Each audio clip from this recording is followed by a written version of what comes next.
तुम्हें पता है ना, शाम को 7 बजे के बाद यहां अपने घरों से निकलना मना है। लगता है तुम जैसे लोगों को अपनी जान प्यारी नहीं है।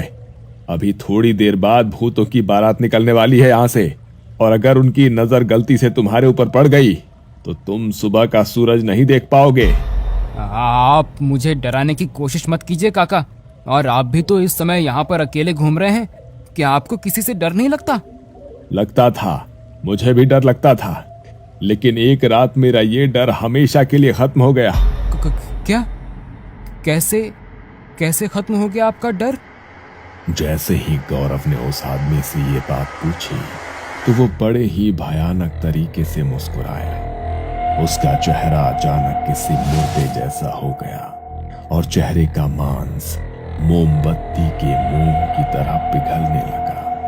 आंखों का रंग पूरी तरह सफेद पड़ गया और देखते ही देखते वो अपनी हड्डियों को मरोड़ने लगा। उसे देखकर गौरव जोर से चीखा और वहां से भागने लगा, मगर वो आदमी उससे भी तेज गति से उसके आगे आगे भाग रहा था। ये देखकर डर के मारे गौरव का बैलेंस बिगड़ गया और वो झाड़ियों में गिर गया।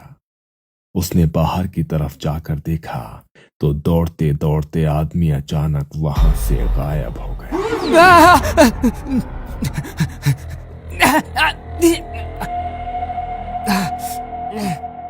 मैंने ये क्या कर दिया? क्यों मैंने अपने सर पर आफत मोल ली? समझ नहीं आ रहा कि अब घर तक कैसे पहुंचूंगा।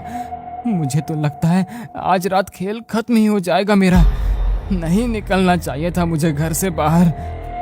गौरव ने हांफते हुए अपनी आंखें बंद की।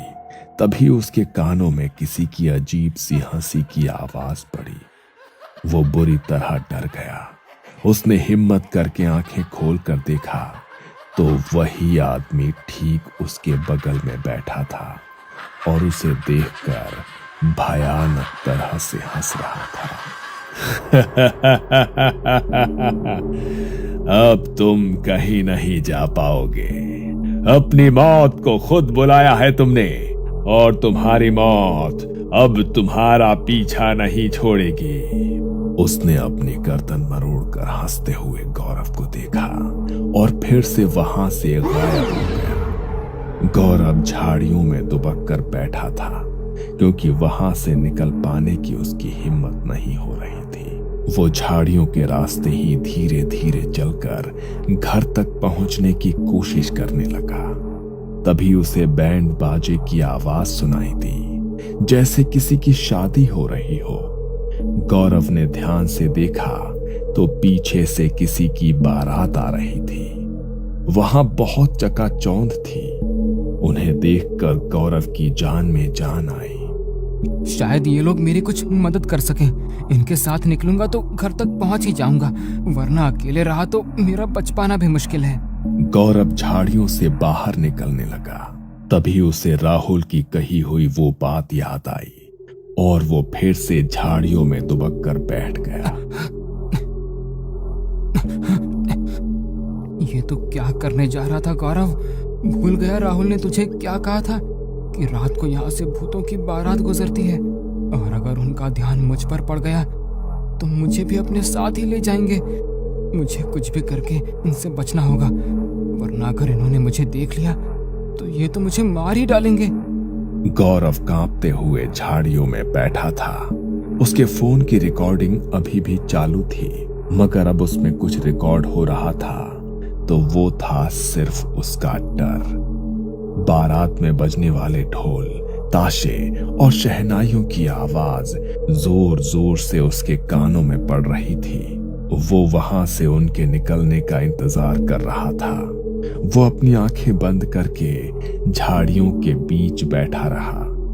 तभी उसके कानों में पड़ रही ढोल, ताशों और शहनाइयों की आवाज अचानक से बहुत तेज हो गई। उसने अपने कानों पर हाथ रखा, मगर उसके कानों से खून बहने लगा।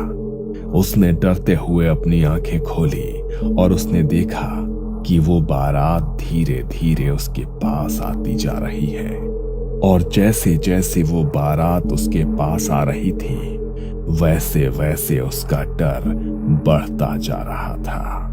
उसने ध्यान से जब उनकी तरफ देखा तो वो आम लोगों जैसे नहीं थे। उन सब के चेहरे का मांस फटा हुआ था और आंखों की पुतलियां बाहर को निकल आई थी। पैर पीछे की तरफ उल्टे मुड़े हुए थे और सबके चेहरे पर शैतानी हंसी छाई हुई थी। गौरव खुद को उनकी नजरों से बचाने की कोशिश कर रहा था, मगर तभी उनमें से एक का ध्यान गौरव की तरफ पड़ गया और वो उसे देखकर भयानक तरह से मुस्कुराया। जैसे ही गौरव से उसकी आंखें मिली, गौरव जोर से चीखा और वहीं पर बेहोश हो गया।